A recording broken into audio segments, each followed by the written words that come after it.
Okay, we were talking about Norman Lear. What about Bud Yorkin? Can you describe him for us? Oh, another lovely person to work with. We didn't get to know Bud as fully as Norman because he wasn't active with the cast as much as he was with, as Norman was. So I just admire Bud. I admire his spirit and his convictions and his joy, and he's great. And but I didn't. He wasn't as active with the cast as Norman was. Now, let's also talk about directors. John Rich. Yes, I love John. I saw him recently. And he's just the ebullient personality, really, and that's great when you're doing something week after week after week. It cuts through any sense of boredom that might creep in, and kept us laughing, and a very demanding director, and very open to one's own creativity and suggestions. I have no criticism of John. He was just splendid to work with. Such joy in doing in his work, and that joy is great help when you're doing something week after week after week. Can you describe his directing style? Well, he was very knowledgeable about camera, and that, of course, is an important part of a film or director. Of course, we used tape cameras, four cameras. That was the age of tape, and he made it seem comfortable. And he did his own work, his own plans, his own plan for shooting. And if you had a problem with a scene, we could talk about it with John. Did it feel different to you than other television programs you had worked on? What, doing the series? Yes. Oh, yes. Mostly because we had an audience. It's like doing theater. And we had that immediate response. The real live audience, nothing like it. We had one or two actors who had never done theater, and they had to leave. They absolutely devastated by the demand to do it in front of an audience. And then after on the fifth season, Paul Bogart became director. Oh, yes. And he had completed years of marvelous work directing dramas on television. He's one of the stars. And at first there was some prejudice, I heard, about such a person directing a comedy, which is ridiculous. There is no separation. And but there were some who feared that, he's only done drama. That's a stereotype, just as actors are stereotyped sometimes. But he was very capable. It's the same thing. It's the same technique. And he was a joyous, free spirit with a great sense of humor who supported our comedy beautifully. Let's talk about some of the things that were going on at the time that All in the Family was being produced. One of them being inflation. How did that affect the program? Did you deal with those kinds of issues? Oh, you're going to ask me about over 200 shows. I guess we did. I guess we talked about almost every issue that was current. What about the Vietnam War? That too. I remember that clearly. One of my favorite episodes was a Thanksgiving dinner, either Thanksgiving or Christmas. Thanksgiving, I believe. And Rob's part brought home a friend who was a draft dodger and had gone to Canada to avoid the draft. well, uh, there was an explosion at that dinner table when Archie Bunker finds out that he's a draft dodger. Marvelously acted, scene, and written, where these arguments of the two were brought in. Just marvelous. And then they were reconciled in some way and finished the dinner. But boy, it was an explosive drama and very effective, and went right to the heart of the discourse regarding the draft dodger and their motives and the enlisted man. What about the civil rights movement? Civil rights, I suppose, came into it. I can't, right now, I can't call up a particular show. Mm-hmm. What about just in terms of the bigotry issue? How that was, of what issue? The bigotry. Oh, issue, bigotry. Oh, well, of course, that civil rights issue went right through the series with our black neighbors. And, I mean, that was marvelous, marvelous stuff. Uncovering bigotry and uncovering it with humor. There's nothing like humor to burst what seems to be an enormous problem. Humor reduces it to nothing and wipes it out. That's what humor does. That was a great part of that show in terms of every issue, but especially bigotry. And, you know, you make fun of something, it reduces it to nothing. What about the women's movement? That's another. And that too was, we touched, that was very important.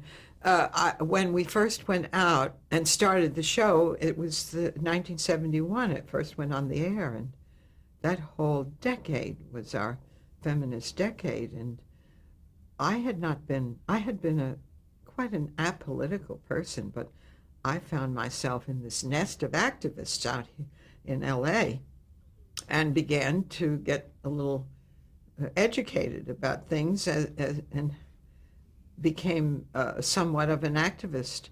Now they asked my permission if they could use, and I suppose Norman and Bud's as well, to use the image of Edith Bunker as a, quote, second-class citizen. So it's fine with me. Well, what they did was use her picture with some kind of an ad regarding it in magazines. That's all. That's all that was ever done. And that was nice. That was fine.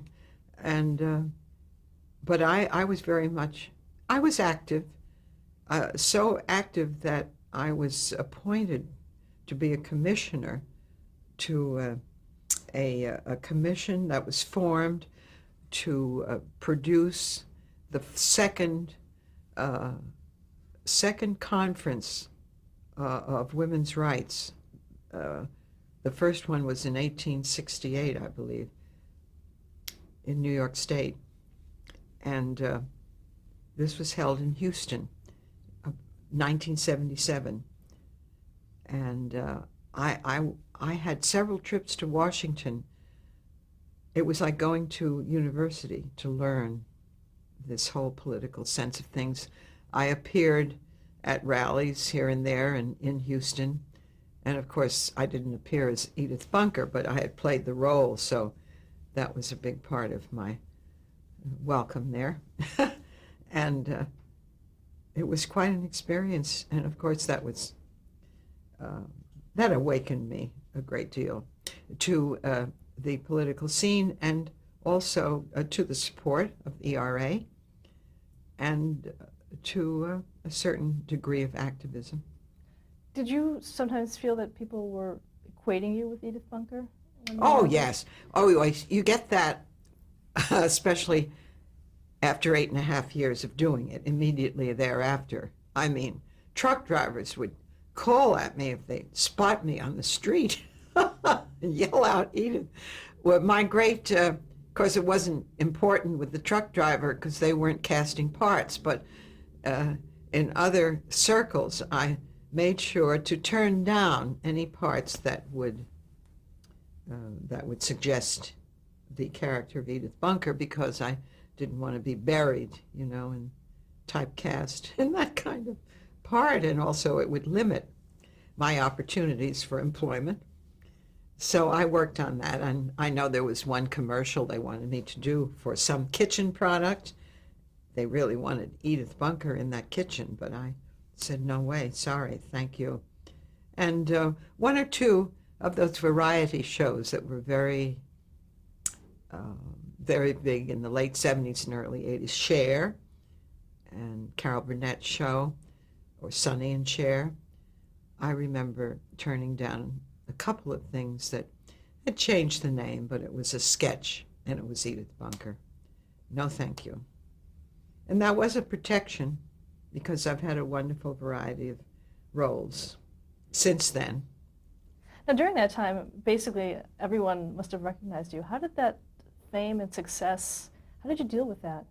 I don't really deal with it at all, because it's unreal to me. It's superficial. It's about a role. It's about something else, and I don't take it in very much.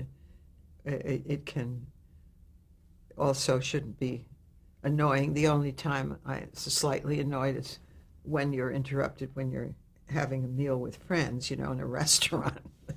There was a lot of that at the beginning, but it pales gradually. And I find most of the time I'm addressed by my real name, which is a great step of progress. But if anybody calls me Edith, I just correct them, say the name is Jean. How did it affect your family? Oh, they were very supportive. They were wonderful. And of course, when we first went on the air, my children were, and even the third or fourth year, they were tots. And my husband said that when the show was on at home, they would go to the set and kiss the TV when they'd see me. Let's talk about a few of the important episodes in terms of Edith Bunker. One of them being Edith's Problem. That's the menopause episode. Let's see. Oh, I thought that was a hilarious show. I thought it was great. Any insights you can give us on maybe the direction or how things came about? No, we just did our work. I've watched that show since. It's hilarious. I loved it. The other one is Gloria's Miscarriage. Yeah, that was sweet, and Sally was wonderful. Cousin Maud's Visit. Oh, well, that was great. Interesting. That character coming into the family and just standing up against Archie Bunker was so funny, and really so marvelous that a spin-off took place because of that wonderful actress and part and that wonderful career in Maud. In fact, that was true of the Jeffersons as well. And what I love that episode, I saw it recently, in which Edith and Mrs. Jefferson say goodbye because they're moving to a better place. It's so sweet. It's lovely. See, I can look at it quite objectively now, but I only saw it once while we were making the series. I'd look at it critically, and that was it. I never watched the show thereafter. But now, with all this time that has elapsed, I can watch totally objectively, and I love it. And I laugh. I think, oh, and I think, gee, that's good, But I must tell you a story about objectivity in relation to Norman Lear, if I may. I, of course, left the show a year after Sally and Rob had left. And I had, like Norman and his active part as well, sort of took off from there. And I had decided we'd done everything we could, and there was time to go on or be buried, as far as casting is concerned, in this kind of part. So that was my decision. And a year later, I was on tour in a play. I was in Florida. Call came from Bud Yorkin and then from Norman that his show called Archie Bunker's Place, which went on for 4 years, Carol chose that. They wanted to expand the stories, get him out of the bar where it was usually set, and have him date women so they have a greater variety of scripts. And they were calling, I guess, to ascertain that I truly wasn't interested in returning, maybe. And did I mind? And I said no to Bud. No, of course not. And then Norman called, and he said that they had been having meetings with CBS, and he was the last one to. He could not say yes to allow Edith to die, you see, in a script, so that Archie could get on with his life. Well, Norman said on the phone, I cannot, I just haven't been able to say yes to this. So I brought it down to this. I said to Norman, you realize, don't you, she is only fiction. There was a long pause, and I thought, I've heard this dear man that I love so much. And then the voice came back, to me, she isn't. But shortly thereafter, he gave the word, and they made Edith die. And here's a little postscript. I was in Winston-Salem to attend and play a part in the opening or reopening of an old theater down there, which they were naming after Roger Stevens. And I was in the hotel the night this episode aired. And Carol did a great job. He came home after a long time away, a visit, came home to the house, and he found, of course, knowing after the funeral and all that, he found one of Edith's slippers under the chair in the living room, his chair, and he did a whole monologue to this slipper. It was very moving. He was marvelous. So I'd seen that that night in Winston-Salem. The next morning, the maid entered the room. She saw me and she dropped her jaw and said, "My God, I thought you were dead." Now, were you asked at all to play a death scene? Or No, like that? No, it was in the story. She died off, I guess, visiting the kids or something. Oh, no, I'd been away from the show for a year. Okay, but there had been reference to you. And No, they never asked me to do that. let's go back to some of the other episodes. There was one called Second Honeymoon. Oh, I Atlantic love City. doing that. It was the 25th wedding anniversary, I think, was it not? Mm-hmm. Oh, I love, that's one of my favorite shows. For this reason, it was a twofer. There's an English name for that. I can't remember it now. And I love that, to interact with another character like that is very satisfying from an actor's standpoint. I like that a lot. Edith's Christmas Story. I don't That remember was what that the was. breast cancer. Oh, yeah.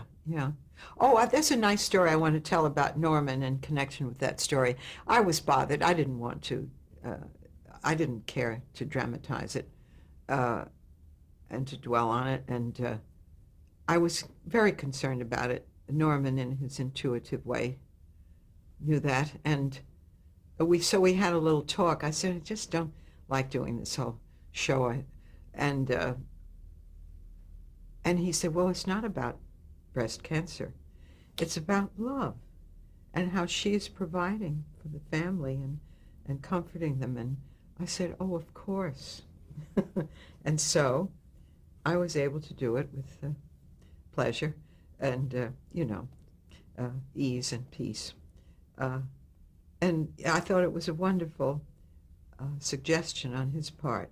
And that's true. It was about her desire to comfort her loved ones about it. Then there was a three-parter, Where's Archie? Where it was, I think it was during the time where Carol Connor was had walked off in negotiations. Oh, yes. Well, and he was jobless, you mean? No, he had gone to a convention and had disappeared. Oh, really? I don't even remember that.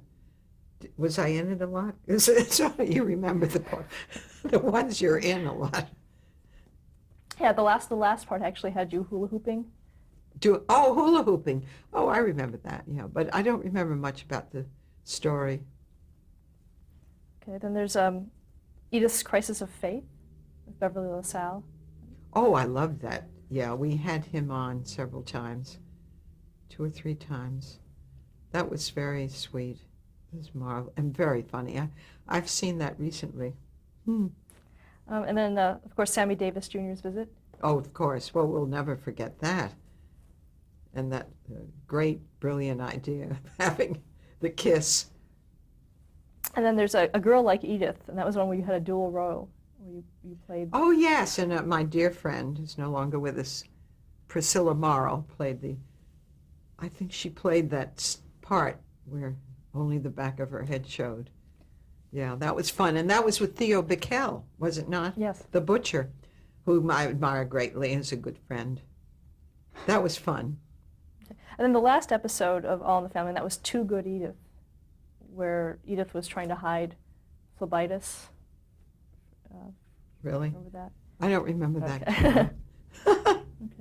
How did Edith Bunker's character, how did the character change as time went on? Oh, yes, that's another matter in that series.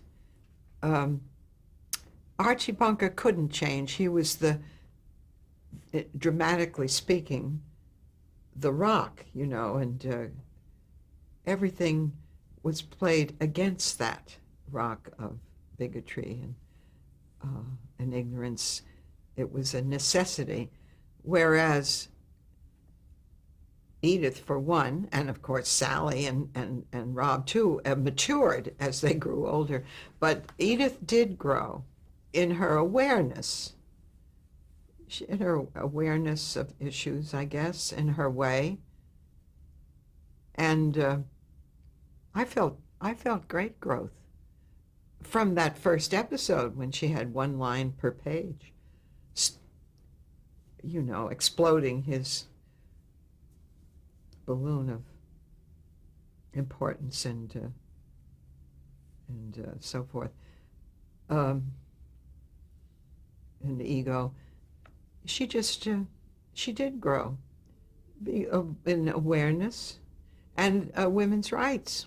Definitely, we did a lot on that. And she gained some strength. When she has fed up, she went out. She's left, went down to the bar. That's one where he follows and finds her in the bar. She's having a lovely talk with a gentleman there, having a grand time. Yes, of course, that's growth, I guess she grew, and she also applied, instead of doing volunteer work, she applied for a job at the home where she was a helper. She really did grow. Did you have a favorite episode of All in the Family? Well, that anniversary one was one of my favorites. And of course, that show was very successful when she was to give advice, marital advice to her daughter. That was great. Well, it's all the writers. Can you describe that scene? Well, only in the fact that she and her daughter felt that they should have a talk. Gloria, a mother and daughter talk, that now they're getting married. So, of course, Edith said. And then so Gloria supplied all the issues and answered them, while Edith would nod in approval and yes, of course. Edith was very, very shy, very timid about discussing such things. It was very funny and very much in character. Now, how was something like that scripted? Were there specific Edith-type things, written in the script to indicate certain motions or? Well, if she had really any words, they were indicated. Otherwise, it was my reaction. and which developed in rehearsal. What, All the talk came from Sally. but in general, in terms of writing the scripts for No, you, they didn't write in responses that were acting responses, not vocal ones. That came through our work. And it also helped the writers too in future shows. It did. I mean, it was collaborative in the best sense. I felt I was going to university that first year. Through the whole thing, it was a learning experience. What do you think is the most important thing that you learned from the experience? To listen to other people's viewpoints about script, to be open. I learned that. And you have to renew that openness in every project you go into. What do you think is the legacy of All in the Family? The legacy? Well, some people may think it's a great deal of money, but most of us took a buyout in the early years, in the mid years, when fame struck and everything, and the opportunity to take a, quote, buyout, which was a buyout with a nice sum of all the rights in the future on network. Cable wasn't existing then, or had not come into its own. So it sounded pretty good, and nobody advised me otherwise. And all but perhaps one or two took the buyout.